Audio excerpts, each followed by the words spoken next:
박상률의 소설 봄바람, 오늘 두 번째 시간인데요. 꽃동냥치와 마을 사람들의 마음에 부는 봄바람 이야기, 지금 시작합니다.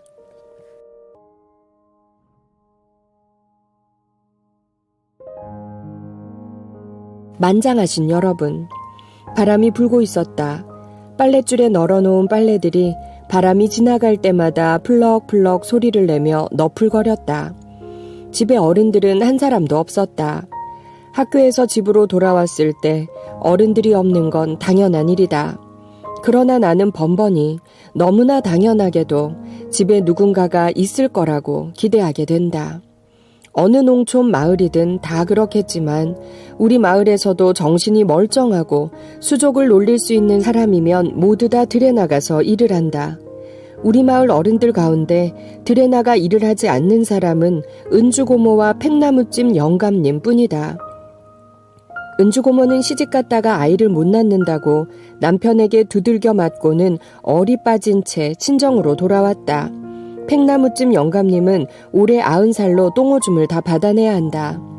나는 부엌에 나가 대소쿠리에 담겨있는 식은 보리밥을 한 대접 가득 덜어내 쉬어빠진 열무김치와 고추장을 비벼 달게 먹었다. 아무도 나를 위해 따로 상을 봐주거나 먹을 것을 챙겨놓지 않는다. 학교 갔다 와서 배고프면 알아서 챙겨 먹으면 그만이다. 1학년부터 3학년까지의 아이들은 오전 수업만 했으므로 배창자가 등가죽에 달라붙기 전에 집에 돌아올 수 있다. 그런데 4학년 이상은 학년에 따라 일주일에 두어 번에서 서너 번씩 오후 수업을 한다. 그것도 금요일에는 특활 시간이 끼어 있어 보통 6교시를 다 넘겨야 집에 돌아올 수 있다. 하지만 대부분의 아이들은 도시락을 싸갖고 다닐 형편이 못돼 줄임배를 움켜쥐고 있다가 집에 가서 먹어야 한다. 어머니들이 아침에 덜 바쁘면 보리밥이나마 싸줄 수도 있을 것이다. 그러나 농촌의 아침 시간은 아이들의 도시락을 싸주며 여유를 부릴 만큼 한가하지가 않다.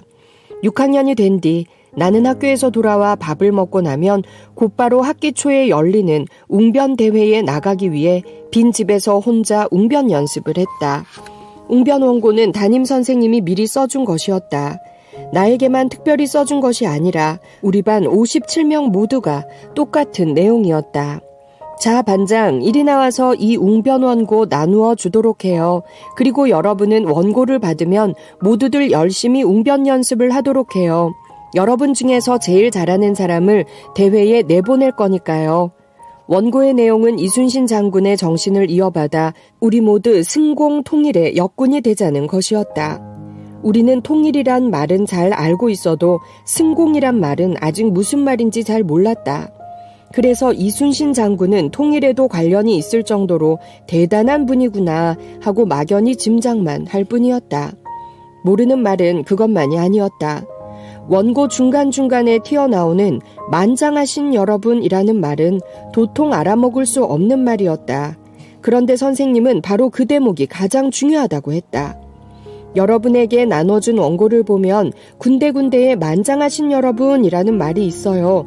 바로 그 대목을 외칠 때에는 손으로 탁자를 힘있게 치며 단상 아래를 쭉 훑어보도록 해요. 웅변은 입으로만 하는 게 아니고 온몸으로 하는 거예요. 그래서 웅변을 할 땐 이런 데가 가장 중요해요. 거기에 덧붙여 몸으로 하는 웅변 기술이라며 하나 더 가르쳐준 것이 있는데 원고 끝 부분에 있는 이 연사 여러분께 간절히 호소합니다를 외칠 땐 양손을 밑에서부터 위로 천천히 그러나 힘있게 쌀가마니를 들어올리는 듯한 동작을 하며 애절하게 하라는 것이었다. 나름대로의 웅변 기술을 가르쳐준 담임 선생님은 이번 웅변 대회에서 반드시 우리 반 대표가 우승자가 되어야 한다면서 과거의 전적까지 들먹이며 다그쳤다. 선생님이 전에 있던 도시학교에서도 그 원고와 그 웅변 기술로 내가 가르치던 반 대표가 시대항의 학교 대표로까지 나가게 되었어요. 듣고 있어요? 그러니까 내가 가르쳐주는 대로만 하면 돼요.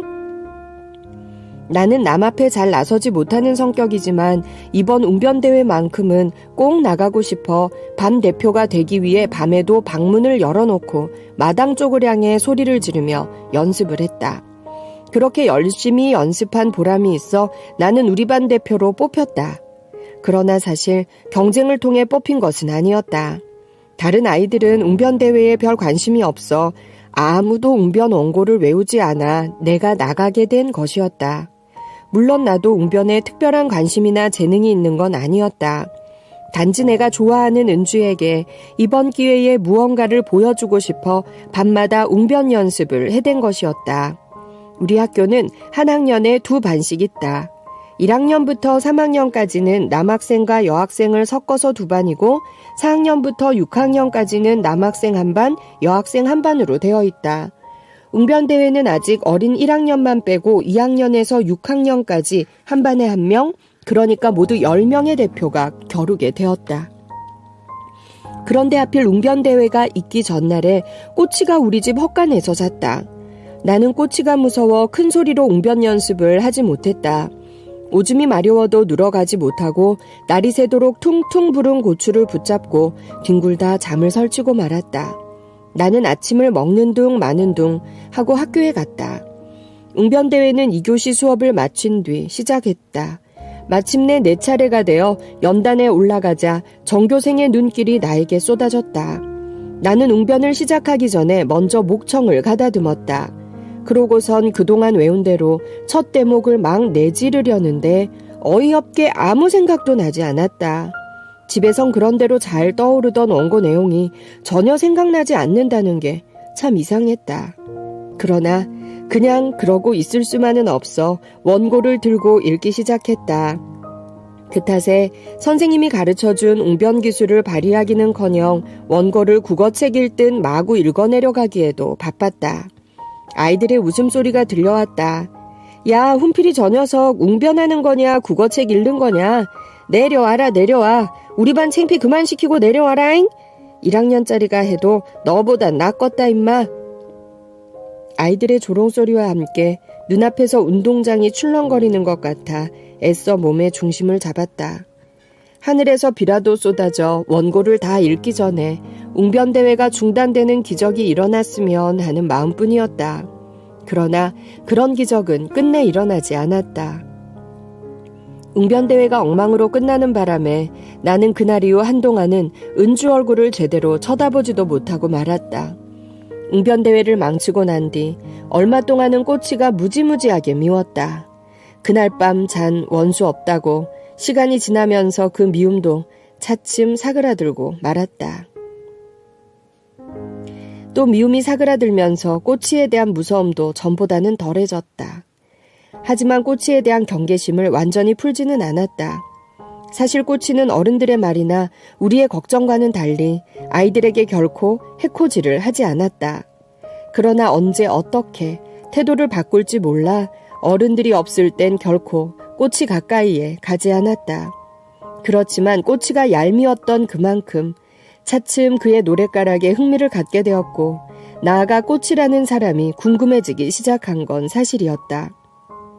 밥 먹고 노래할 때 말곤 결코 입을 열지 않고 목욕은커녕 세수하는 것조차 한 번도 해본 일이 없는 꼬치. 나는 점점 그가 궁금해지기 시작했다. 하지만 아직은 그에게 가까이 다가갈 수 없었다. 이산저산 꽃이 피니 분명코 봄이로구나. 봄이 찾아왔건만은 세상사 쓸쓸하더라. 한평천지 늙은 몸이 광주 고향을 보랴 하고 제주 어선 빌려 타고 해남을 건너올제. 꼬치가 부르는 노래입니다. 말을 하지 않는 꼬치는 이렇게 노래로 늘 말을 합니다. 꼬치는 어디서 온 걸까요? 진짜 제주 어선을 빌려 타고 이 마을로 들어온 걸까요? 그리고 봄은 찾아왔지만 세상사 쓸쓸하다고 말하는 이유는 무엇일까요? 꼬치의 사연이 더 궁금해집니다. 다음 시간에 꼬치 이야기 계속 읽어드릴게요. 오늘도 따뜻한 하루 보내십시오. 지금까지 저는 문화평론가 박상미였습니다.